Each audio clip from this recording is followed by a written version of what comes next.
Bismillahirrahmanirrahim. Assalamualaikum warahmatullahi wabarakatuh. Alhamdulillahirabbil alamin, wassalatu wassalamu ala sayyidina Muhammadin wa ala alihi wa sahbihi ajma'in, amma ba'du.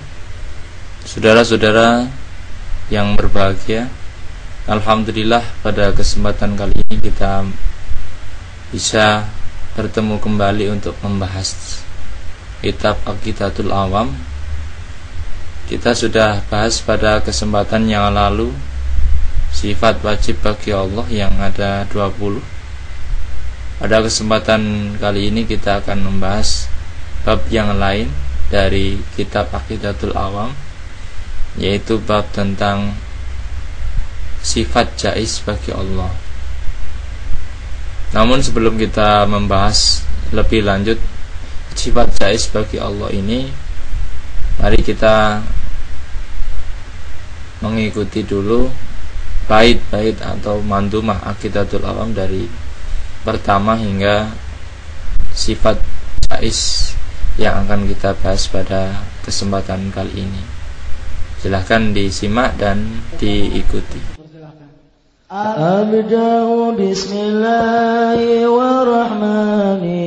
wa birahimi da'imil ihsani falhamdulillahil qadimil awali al-akhiril maki bila ta'awli thumma salatu wa salamu sarmada ala nabi khairi man qad wahada wa alihi wa sahbihi wa man tabi'i sabila dinil haqi ghayra mutali wa ba'du ba'lam bi wujubil ma'rifah bil wajib lillahi bi'ishrina sifat wallahu mawjudun qadimun baqi muhalifun lil khalqi kayataki wa karimun bani wa walidun wahid qadir muridun alimun bi kulli shay sami'un lil basir wal mutakallimun lahu sifatun sab'atun takalimun fa qudratun iradatun sam'un basar hayatun lil ilmu kalamun sama wa jaizun fi hadihi wa hadihi tarkun li kulli mumkinin kabirihi. Nah, dalam bait yang terakhir dikatakan wa jaizun bi fadlihi wa adlihi tarkul likulli mumkinin kafi'lihi. Dalam satu bait yang cukup singkat ini, pengarang kitab Aqidatul Awam menyampaikan bahwa sifat jaiz bagi Allah itu adalah tarkul likulli mumkinin kafi'lihi, atau kebebasan untuk melakukan atau tidak melakukan sesuatu yang mungkin. Apa contoh-contoh sesuatu yang mungkin? Sesuatu yang mungkin itu adalah sesuatu yang mungkin terjadi atau mungkin tidak terjadi. Apa itu sesuatu yang mungkin? Adalah sesuatu selain sesuatu yang mustahil dan sesuatu yang wajib. Maka itu semuanya mungkin. Contoh mungkin enggak hujan itu berupa hujan darah? Mungkin. Kenapa bisa mungkin? Karena itu tidak mustahil bagi Allah. Itu mungkin. Mungkin enggak seseorang bisa pinter tanpa belajar? Mungkin. Karena itu mungkin. Mungkin enggak seseorang bisa bodoh tanpa belajar? Oh, itu bukan mungkin lagi, lebih mungkin. Nah, Hal-hal yang mungkin ini namanya sifat, atau mungkin melakukan atau tidak melakukan, menciptakan atau tidak menciptakan sesuatu yang mungkin itu adalah sifat jaiz bagi Allah. Jaiz itu kalau dibahasakan dengan mudah mungkin prerogatif, ya, prerogatif atau hak bebas lah, dia mau ngapain itu hak Allah, hak di luar sifat-sifat yang lain. Nah, dari sifat jaiz ini kita juga bisa melihat contohnya apa? Contohnya misalkan Allah itu berhak memasukkan seseorang ke dalam surga, meskipun toh di dunia mungkin amalnya sedikit. Dan Allah juga berhak memasukkan seseorang ke dalam neraka meskipun di dunia itu amalnya banyak. Lalu bagaimana dengan aturan yang sudah ada? Nah, namanya juga aturan. Aturan yang punya siapa? Allah. Allah sah-sah saja misalkan dengan menjadikan orang itu su'ul khotimah atau husnul khotimah. Misalnya orang dari kecil ibadah nggak putus-putus, nggak pernah maksiat, nggak pernah lalai, tapi tiba-tiba matinya dalam keadaan yang su'ul khotimah, otomatis ya, itu sebagai tanda bahwa ya itulah kehendak Allah, ingin memasukkan orang itu ke dalam neraka. Atau sebaliknya, orang dari kecil nakalnya Masya Allah sampai tuanya nakal, kemudian mati, sebelum mati kira-kira tobat, dan Allah menerima tobatnya, masuk surga dia. Mana dalilnya? Dalilnya banyak sekali dalam hadis-hadis itu, banyak disebutkan apa yang saya sampaikan ini. Hadis yang masyhur tentang orang-orang yang asalnya nakal, asalnya melakukan perbuatan dosa yang besar, membunuh orang dan sebagainya. Hadis yang masyhur itu adalah ada seorang yang bertanya kepada seorang ulama waktu itu, pada zamannya. Dia ingin bertobat kepada Allah karena dia telah membunuh 99 orang. Nah, ternyata karena ulama ini cara menjawabnya keras, atau mungkin karena pengetahuannya seperti itu, dan mungkin cara penyampaiannya juga penyampaian yang kaku, maka seorang ulama itu mengatakan ya nggak bisa, sudah terlalu parah, sudah membunuh 99 orang, tobatmu nggak bakal diterima sama Allah, katanya begitu. Ya, orang mau bertobat dihalang-halangi, ya akhirnya naik hitam, dibunuh sekalian ulama itu, jadi 100. Kemudian seorang ini pergi lagi untuk mencari orang lain, barangkali punya jawaban yang sama, niatnya ingin tobat kepada Allah. Hingga kemudian dia menempuh jarak yang panjang karena dikasih tahu di sana kira-kira ada ulama yang bisa menjawab permasalahan, yang bisa dijajak atau dijadikan tempat konseling buat masalah kamu. Pergilah orang itu dari tempat ia tinggal saat menuju kepada ulama yang ingin ditanyai bagaimana cara tobatnya, apakah dia diterima oleh Allah tobatnya. Nah, namun di tengah-tengah perjalanan ternyata Allah menghendaki lain, orang ini meninggal dunia.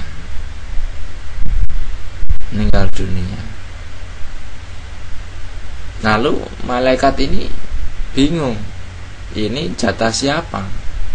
Jatah surga atau jatah neraka? Kalau yang bagian neraka, ini jatah saya, dia belum tobat. Yang bagian surga nggak bisa, dia sudah niat tobat.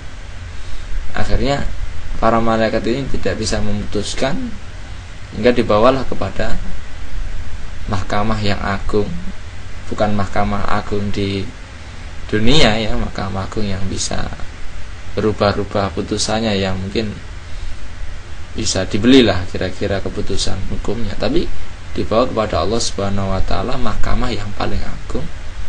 Kemudian Allah berpesan, coba ukur saja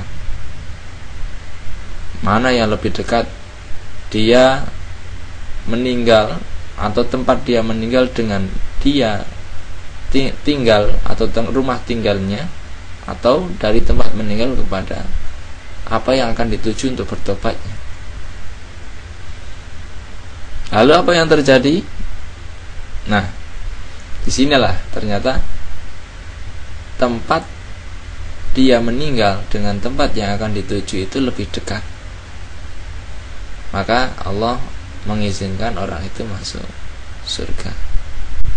Nah, dari hadis ini juga kita perlu mengambil pelajaran bahwa jangan sampai seorang manusia atau seorang ulama pun, ketika ada orang-orang yang mungkin dianggap melakukan dosa besar, dianggap sering bermaksiat, dianggap sering membuat kesalahan-kesalahan, kemudian janganlah mereka itu ditutup dari pintu tobat Allah. Jangan sampai mengatakan, apakah tobat saya akan diterima? Ya, diterima. Jangan sampai bilang, tidak, dosamu terlalu besar. Masya Allah, itu sudah clear. Sementara Allah itu Tawwabur Rahim. Allah Maha menerima taubat. Nah, ini adalah sifat-sifat jaiz bagi Allah. Sebenarnya banyak hadis-hadis yang mendukung bahwa sifat jaiz bagi Allah itu sangat banyak. Ada mungkin hadis yang lain sudah terkenal, yang mungkin bisa disampaikan, innallaha la yanzuru ila suwarikum wala ajsamikum walakin Allah yanzuru ila qulubikum. Ini juga hadis yang masyhur. Beberapa ulama ada perbedaan pendapat, ada penambahan yang mungkin dikatakan ila qulubikum wa ila a'malikum. Jadi yang dimaksud apa? Mungkin ya orang tampangnya, bajunya, cara berpakaiannya sudah seperti orang yang dijamin surga, kira-kira seperti itu. Akan tetapi belum tentu kalau hatinya hati-hati yang tidak bersih dan sebagainya. Atau mungkin orang yang sempurna, wajahnya ganteng, dipandang enak, pendukungnya banyak, kira-kira seperti itu, dieluk-elukan. Apakah dia punya kepastian masuk surga? Belum tentu. Dan bagaimana bisa? Ya bisa saja.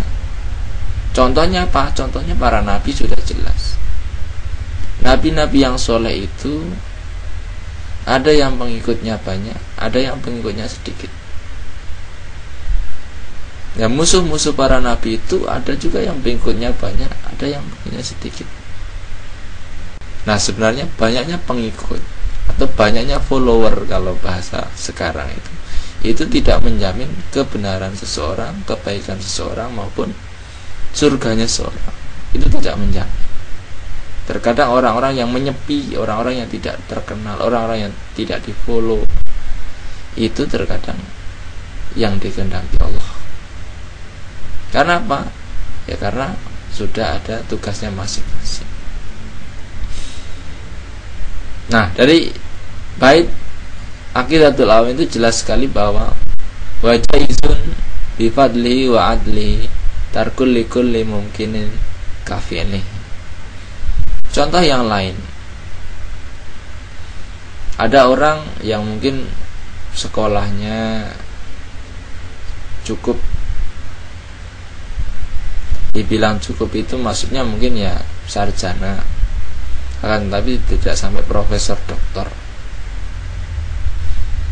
Tapi Allah menghendaki dia jadi orang yang sukses. Mungkin enggak? Mungkin. Lalu apakah kalau jadi profesor, doktor tidak sukses? Bukan.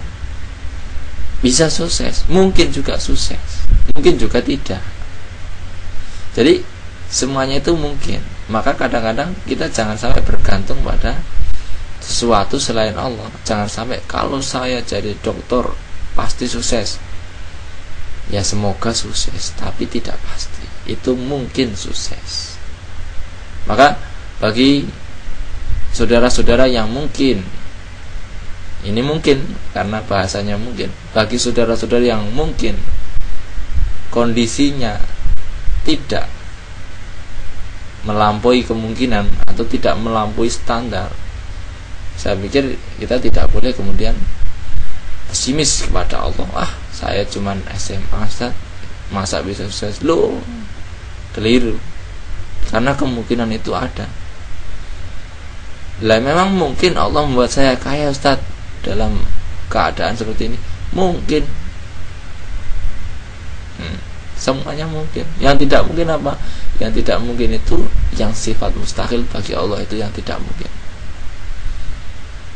Contoh lagi, mungkin nggak Allah menciptakan hewan dari batu? Mungkin. Contohnya, untanya Nabi Soleh itu dari batu. Mungkin nggak Allah menghidupkan kembali sesuatu yang sudah mati? Mungkin. Contohnya dalam surat Al-Baqarah itu adalah contoh. Allah mengizinkan orang yang sudah mati bisa bangun lagi untuk ditanya. Atau mungkin hewan yang dicacah sama Nabi Ibrahim kemudian ditaruh di 4 pucuk gunung, kemudian dipanggil jadi hidup lagi. Mungkin nggak? Mungkin. Nah, ini contoh-contoh kemungkinan. Dan juga untuk menambah ketauhidan kita bahwa berdoalah, mintalah yang sebanyak mungkin, sebaik mungkin. Jangan sampai kemudian merasa saya ibadahnya kurang sah, jadi saya malu minta yang banyak. Lu keliru. Minta itu yang banyak. Contohnya apa? Nabi Ibrahim itu pernah minta, ya Allah, jadikanlah Mekah itu negeri yang penuh dengan buah-buahan. Ini zaman Nabi Ibrahim. Anda bayangkan, mungkin nggak kira-kira? Menurut manusia itu tidak mungkin. Bagaimana bisa mungkin? Tanah tandus, kering, batu, gurun batu, bukan gurun pasir, gurun batu. Bagaimana bisa ada buah-buahan yang banyak di situ? Namun ternyata ketika kita lihat sekarang, buah apa yang tidak ada di Mekah? Semuanya ada. Nah, doa-doa ini juga perlu strategi yang baik. Coba perhatikan doanya Nabi Ibrahim. Nabi Ibrahim tidak minta tumbuh-tumbuhan yang menumbuhkan buah yang baik, tapi Nabi Ibrahim minta buah-buahan. Kadang-kadang kita juga harus pinter bagaimana berdoa itu yang jangka panjang, yang baik. Itu adalah contoh-contoh kemungkinan dalam segala hal yang ada di dunia ini. Saudara-saudara yang berbahagia, dari sifat jais kepada Allah ini maka kita tidak boleh pesimis. Contohnya apa? Misalnya kita pada suatu saat merasa berdosa kepada Allah. Karena apa? Mungkin karena kita ketinggalan, atau karena kita sampai mengqadha sholat. Kemudian jangan patah semangat, kemudian sholatnya nggak dilakukan. Tidak, kejar qadha sholatnya. Barangkali dengan seperti itu kita jadi lebih semangat lagi, seperti dipecut. Coba bayangkan ketika Anda misalkan nggak pernah telat, nggak pernah qadha, nggak pernah ada masalah, hidup begitu terus, itu kan nggak indah. Pun juga barangkali kita merasa ibadahnya baik, jamaah terus, sedekahnya banyak, zakat nggak pernah lupa. Namun hati-hati. Hati-hati apa? Jangan sampai kemudian kita menjadi sombong. Wah, saya lebih baik daripada si A, saya lebih baik daripada si A. Oh, si A itu apa? nggak pernah tahajud contohnya. Nih saya nih tahajud. Nah ini kemudian sifat timbul-timbul penyakit yang menggerogoti. Maka apapun yang terjadi pada kita itu kita tinggal mensikapinya dengan baik. Kalau kita dalam saat ini dalam keadaan yang mungkin dalam lingkaran-lingkaran kotor, berusaha keluar belum bisa juga, berusaha keluar belum bisa, teruslah berpegang kepada Allah, insya Allah akan diberi kesempatan untuk keluar. Memang orang-orang yang dalam kondisi dalam lingkaran setan bahasa sekarangnya itu, untuk keluar itu butuh pemaksaan yang kuat, kemudian niat yang kuat.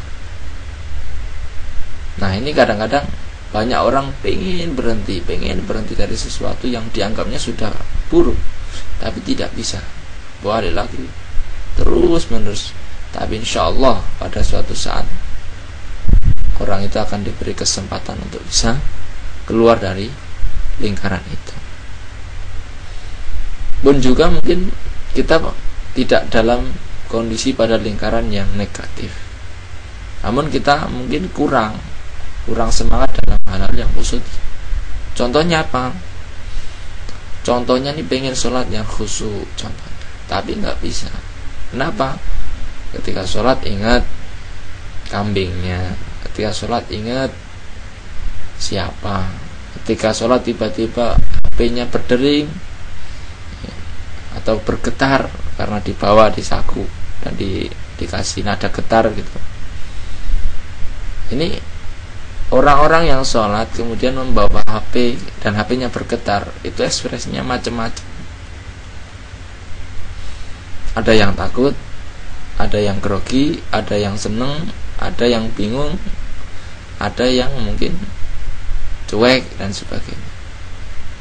Bagaimana bisa? Takut barangkali yang manggil bosnya, grogi barangkali yang manggil ibaratnya orang yang dikasih, atau takut barangkali yang manggil itu orang nagih hutang, dan sebagainya. Ini adalah contoh-contoh bagaimana kita bersifat hati-hati dalam hidup. Karena apa? Karena segala sesuatu itu mungkin untuk manusia atau mungkin terjadi bagi manusia. Jadi keadaan kita saat ini itu bukan keadaan yang seperti ini terus, tidak. Bisa meningkat lebih baik, dan juga bisa terjun bebas. Naudzubillah min dzalik. Maka sebaik-baik keadaan adalah ketika kita dalam keadaan dilapangkan oleh Allah, kita mampu bersyukur, dan di dalam saat kita disempitkan oleh Allah kita mampu bersabar. Karena apa? Merubah sesuatu keadaan kita bagi Allah itu semuanya adalah mungkin, meskipun kita sudah merancang sehebat apapun, secanggih apapun sistem kita. Kalau Allah menghendaki demikian, maka terjadilah yang demikian dengan caranya. Mungkin ini yang bisa kita bahas pada kesempatan kali ini, yaitu sifat jaiz bagi Allah, yang intinya adalah tarkul likulli mumkinin kafi'li, meninggalkan segala sesuatu yang mungkin atau melakukannya. Allah bebas melakukan segala sesuatu. Dalilnya apa? Allah ala kulli syai'in qadir dan sebagainya. Nah, kalau misalkan ada orang lagi kurang puas dengan dalilnya, dalilnya ada di dalam surat Al-Qasas ayat 68. Wa rabbuka yakhluqu may yasha'u wa yakhtar ma kana lahumul khirah. Jadi Allah bebas-bebas saja menciptakan makhluknya dengan berbagai bentuk yang dikehendaki oleh Allah, dan makhluk itu tidak ada pilihan dan tidak bisa berunding. Saya minta ganteng, ya Allah, ya Allah saya pesen, ya Allah saya jadi orang yang apa misalnya. Ya udah, kita seperti ini. Ini kehendak Allah. Saya ganteng misalnya, ini kehendak Allah. Saudara-saudara ganteng juga kehendak Allah. Nah, kalau saudara-saudara jelek, belum tentu kehendak Allah. Kenapa? Barangkali karena Anda belum mandi. Tidak bercanda. Jadi barangkali ya itu agar kita tahu ada orang lain yang mungkin berbeda dengan kita. Tapi insya Allah saudara-saudara yang menyimak ini tidak termasuk orang-orang yang jelek. Itu mungkin yang menjadi pembahasan. Bagaimana dalilnya? Dalilnya adalah wa rabbuka yakhluqu may yasha'u wa yakhtar ma kana lahumul khirah. Dalam ayat-ayat lain disebutkan qulillahumma malikal mulki tu'til mulka man tasha tu'til mulka man tasha wa tanshi'ul mulka mimman tasha wa tu'izzu man tasha biyadikal khair innaka ala kulli syai'in qadir. Ini mungkin kita bisa seringlah mendengar bahwa Allah kalau menghendaki seseorang jadi pemimpin itu ya suka-suka Allah. Meskipun partai-partai enggak mendukung, kalau dia diizinkan Allah jadi pemenang, jadi pemenang. Meskipun prediksi-prediksi lingkaran survei dan sebagainya, lembaga-lembaga survei yang sebagainya memprediksi kalah, kalau dia ditakdirkan Allah menang, ya menang.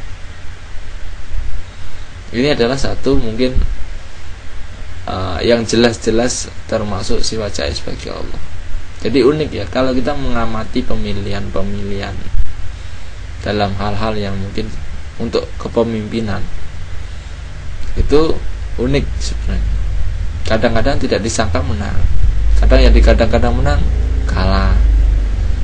Jadi kadang-kadang orang tidak bisa memprediksi. Jadi, seperti itu adalah kehendak Allah Subhanahu wa ta'ala. Itu mungkin yang dapat kita bahas pada kesempatan kali ini. InsyaAllah ke depan kita akan bahas pembahasan yang lain yang masih berkaitan dengan kitab Aqidatul Awam. Akhirul kalam, billahi taufiq wal hidayah wa ridha wal inayah. Wassalamualaikum warahmatullahi wabarakatuh.